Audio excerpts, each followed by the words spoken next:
குமாரனாகிய தேவன். அவர் தன்னை பற்றி என்ன சொல்லுகிறார்?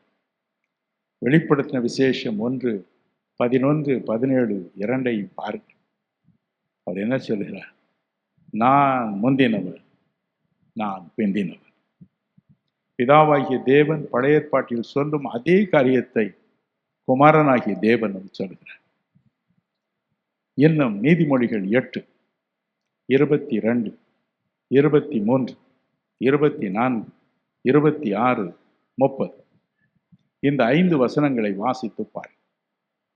அங்கே அவர் வரும் முன்பதாக அவர் சொன்ன வார்த்தை, நான் ஆதி முதல் ஜனிப்பிக்கப்பட்டேன், ஆதி முதல் அபிஷேகம் பண்ணப்பட்டேன், ஆதி முதல் தேவனால் அவருடைய செய்கைகள் எல்லாவற்றுக்கும் வழியாக கொண்டிருக்கப்பட்டேன், ஆதி முதல் தேவனுடைய மார்பில் செல்லப்பிள்ளையாய் மகிழ்ந்து கொண்டிருந்தேன் ஆரம்ப காலத்திலிருந்து. இன்னும் கொலோசியர் 1:17 பாருங்கள். நான் முந்தினவர், எல்லாவற்றிற்கும் முந்தினவர். அவருடைய தோற்றம் எப்படி? எனக்கு அன்பானவர்களே, கொலோசியர் 1:15 பாருங்கள்.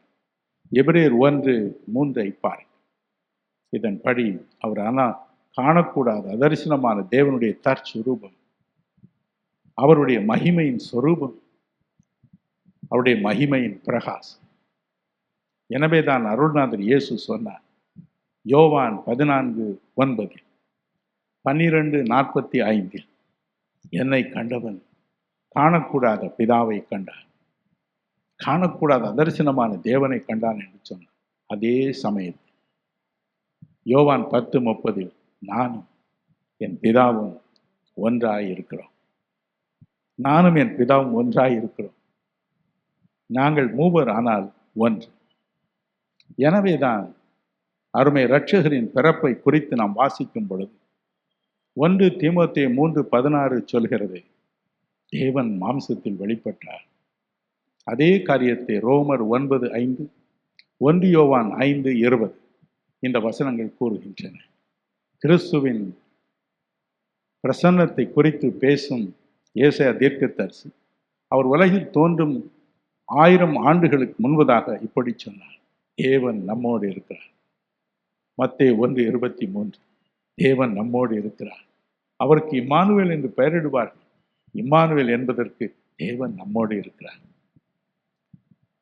யோவான் 3:13 வாசிக்க கேட்போம். பிரமிக்கத்தக்க ஒரு வார்த்தை இது. யோவான் 3:13, பரலோகத்திலிருந்து இறங்கினவரும் பரலோகத்தில் இருக்கிறவருமான மனுஷ குமாரனே அல்லாமல் அருமை இரட்சகர் இயேசு தன்னை பற்றி சொல்கிறார். பரலோகத்திலிருந்து இறங்கினவர் நான், ஆனால் உங்களுக்கு முன்பதாக பேசிக்கொண்டு இருக்கும் பொழுதே பரலோகத்திலும் நான் இருக்கிறேன். பழைய ஏற்பாட்டில் பிதாவாகிய தேவன் எப்படி விதமாக காட்சியளித்தாரோ அதே போல நம்முடைய அருமை இரட்சகர் குமாரனாகிய தேவன் இங்கே ஒரு தச்சனுடைய குமாரன் நான் நின்று கொண்டு இருக்கிறேன். ஆனால் விண்ணுலகில் எனக்கு ஒரு தோற்றம் உண்டு.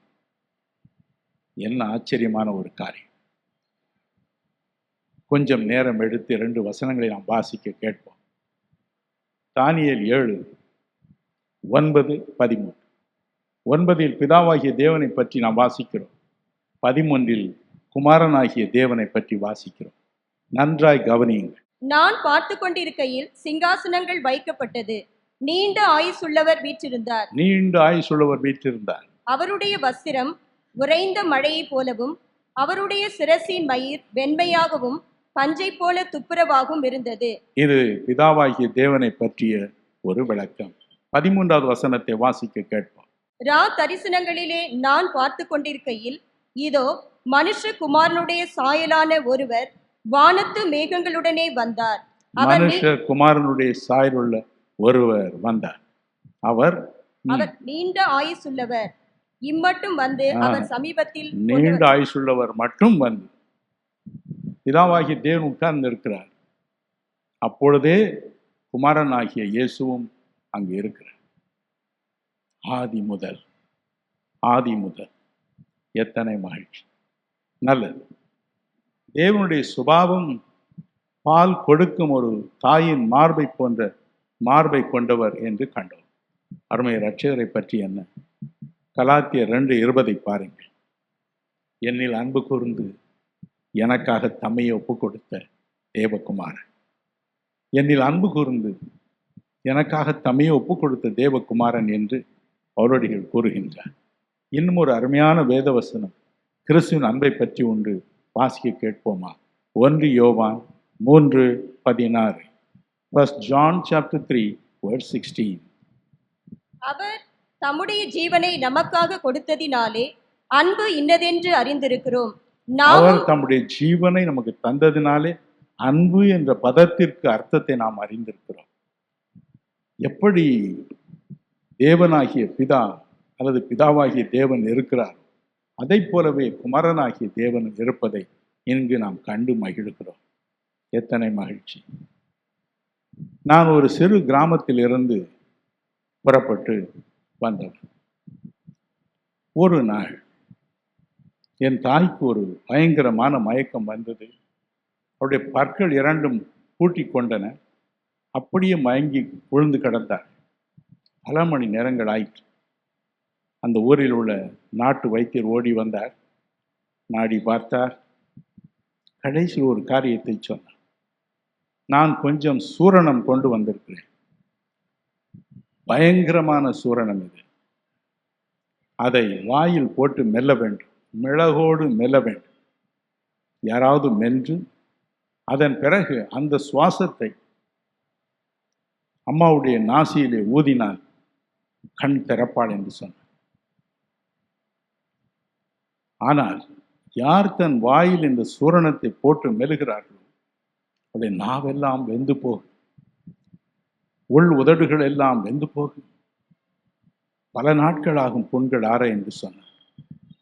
ஆனால் என் அத்தை ஓடி வந்தார்கள். என் தகப்பனாருடைய ஒன்றுவிட்ட சகோதரி. ஐயா, என்னிடம் கொடுங்கள், நான் மெல்லுகிறேன்.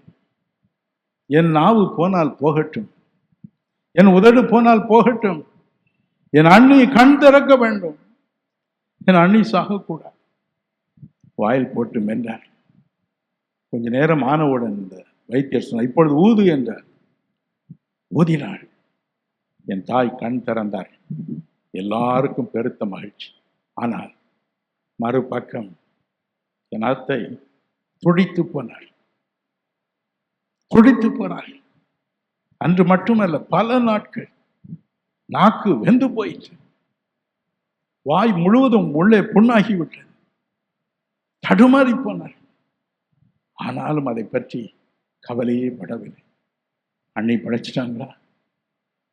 அதுதான் அவருடைய நோக்கம், அதுதான் அவருடைய விருப்பம். நம் அருள்நாதர் இயேசுவும் அப்படித்தான். ஏசாயா 53:11-12 பாருங்கள். 1 பேதுரு 2:24 பாருங்கள். அவர்தாமே நம்முடைய பாவங்களை தமது சரீரத்தில் சிலுவையில் சுமந்தார். ஏசாயா 53:4 பாருங்கள். அவர்தாமே நம்முடைய பாடுகளை ஏற்றுக்கொண்டு துக்கங்களை சுமந்தார். மத்தேயு 8:17 பாருங்கள். அவர்தாமே நம்முடைய பலவீனங்களை ஏற்றுக்கொண்டு நம்முடைய நோய்களை சுமந்தார். கலாத்தியர் 3:13 பாருங்கள். அவர்தாமே நம்முடைய சாபங்களை ஏற்றுக்கொண்டார், தானே சாபமாக மாறிப்போனார். எபிரேயர் 2:9 பாருங்கள். மரணத்தின் கசப்பை நம் ஒவ்வொருவருக்காகவும் மகிழ்ச்சியோடு அருந்தினார். அன்பு உங்கள் இருதயம் கலங்காது இருப்பதாக. இன்றைக்கு துயரம் வரும்பொழுது நாம் ஜெபம் செய்கிறோம். நோய் வரும்பொழுது போதகரை அழைத்து ஜெபம் செய்ய சொல்கிறோம்.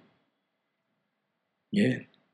நமக்கு தெரியும், குமாரனாகிய தேவன் நமக்காக இவர்கள் எல்லாவற்றையும் அனுபவித்தார் அன்பின் நிமித்தம் என்று.